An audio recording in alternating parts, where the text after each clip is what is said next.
বিএনপির ভারপ্রাপ্ত চেয়ারম্যান তারেক রহমান দেশে ফিরে শনিবার ভোটার হওয়ার আবেদন করবেন। প্রধান নির্বাচন কমিশনারের সঙ্গে বৈঠক করে একথা জানিয়েছেন দলটির স্থায়ী কমিটির সদস্য সালাউদ্দিন আহমেদ। দীর্ঘ নির্বাসিত জীবন ছেড়ে বৃহস্পতিবার দেশে ফিরছেন তারেক রহমান। সোমবার বিকেলে প্রধান নির্বাচন কমিশনার এএমএম নাসির উদ্দিনের সঙ্গে বৈঠক করে বিএনপির ৩ সদস্যের প্রতিনিধি, যাদের নেতৃত্বে ছিলেন দলটির স্থায়ী কমিটির সদস্য সালাউদ্দিন আহমেদ। অন্য ২ সদস্য হলেন বিএনপির চেয়ারপারসনের উপদেষ্টা ইসমাইল জবিউল্লাহ এবং দলটির নির্বাচন পরিচালনা কমিটির সদস্য মোহাম্মদ জকরিয়া।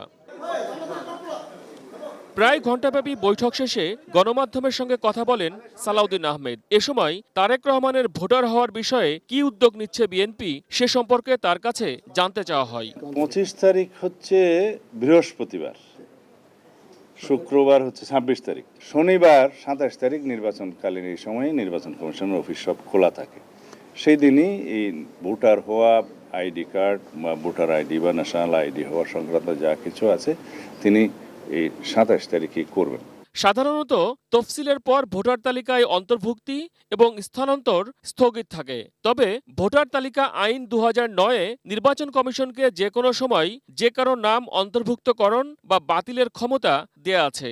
তারেক রহমানের ক্ষেত্রে আইনের ওই ধারা কার্যকর হতে যাচ্ছে।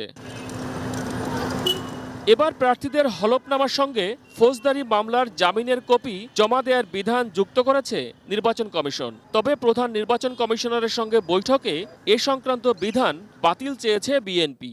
কয়েকশো করে গায়েবী মামলা, সেই মামলাগুলোর হদিশই আমরা এখনো করতে পারিনি। অনেকগুলো মামলা ফৌজদারি মামলার তালিকা অর্থাৎ আরপি অনুসারে ইনফরমেশনটাই যথেষ্ট। Certified copy of bail, bond, etcetera এগুলো যেন না চাওয়া হয়। মনোনয়নপত্রে চাওয়া হয়েছে যে আমি কখনো ফৌজদারি মামলায় অভিযুক্ত হইনি, যদি সঠিক হয় হ্যাঁ বলবেন, আর যদি বেঠিক হয় না বলবেন।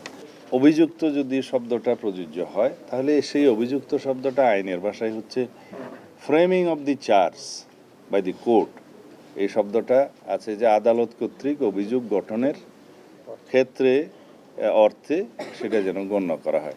ভোটের পরিবেশ উৎসবমুখর করা এবং আইন শৃঙ্খলা রক্ষায় সরকার যথাযথভাবে দায়িত্ব পালন করবে বলেও আশা করেন বিএনপির এই নেতা। আশা করি আইন শৃঙ্খলা পরিস্থিতির ক্রমোন্নতি হবে। মহসিন কবির, এটিএন নিউজ, ঢাকা।